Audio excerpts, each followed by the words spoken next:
everyone, it's Casey Janisic again from Ohio Guidestone, coming to you with week 4 of our tip series regarding challenges that are happening within the home during this health crisis.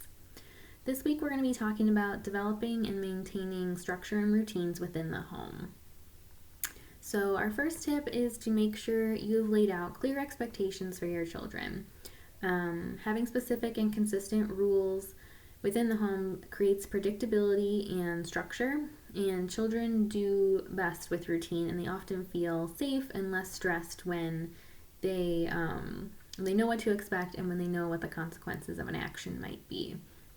And if it helps, create a visual of the rules and hang it on the refrigerator or somewhere where the kids see it often. And depending on the age of your children, the rules you choose obviously will be different.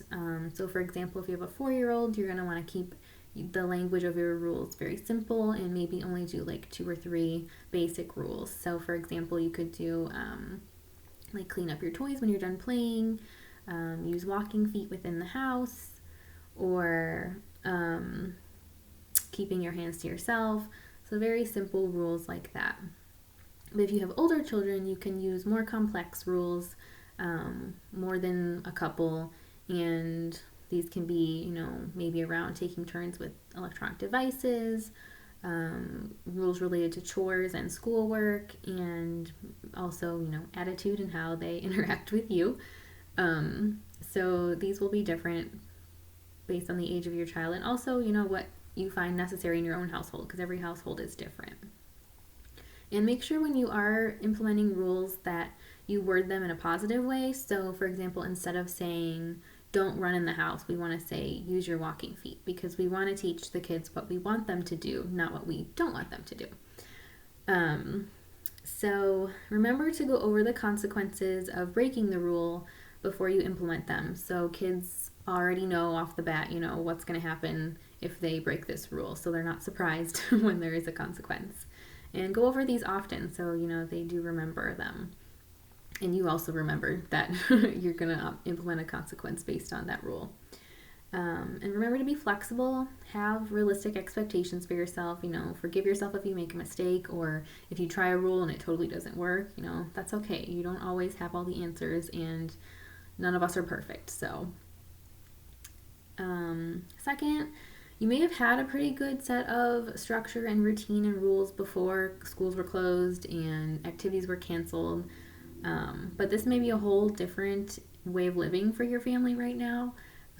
Everyone's home, so anger, frustration, cabin fever, everything is super high right now.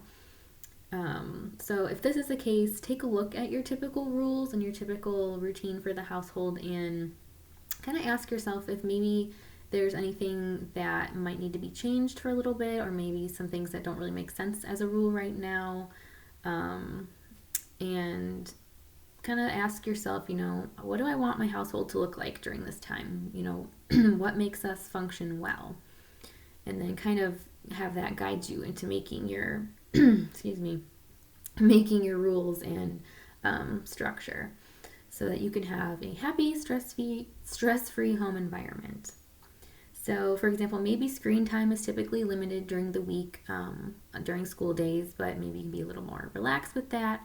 Or maybe bedtime's at a certain time and you notice, the kids are kind of sleeping in a little bit more, so maybe be a little bit more relaxed with that. So being flexible is important, but also reminding your kids that these rule changes are temporary and that they're not forever. Next, create a daily schedule for the family to kind of keep everything running smoothly. Go over this right in the morning or even the night before so that everybody in the family knows what's expected of them the next day and the plan for the day. And then try to avoid multitasking as much as possible. This often creates stress and is typically inefficient. So try to prioritize urgent tasks, focus on one thing at a time, and try to delegate tasks to other family members if possible, just to reduce some of that stress. And finally, remember to engage in healthy habits. Exercise regularly, eat nutritious snacks and meals, make sure your kids are getting enough sleep at night and that you're getting enough sleep at night as well. And also, super important is to stay social. While you and your kids can't physically be with friends and other family members, it's important to continue to encourage interaction with others. So, through texts, phone calls, video chats, um, anything to keep them socializing, because studies show that having positive peer interactions in children's lives can promote good mental health, appropriate decision making, and healthy choices when they're bored, stressed, or unsure how to cope with this new normal that we have going on. So, that is definitely important. I've included a daily routine template in the flyer that goes along with this video if you need that. And I also included a list of some common household rules if you're stuck with coming up with some. So that's it for today. Thanks for watching, and I look forward to our last tip next week, which will be about coping skills and managing anxiety and worries. Thanks. Bye.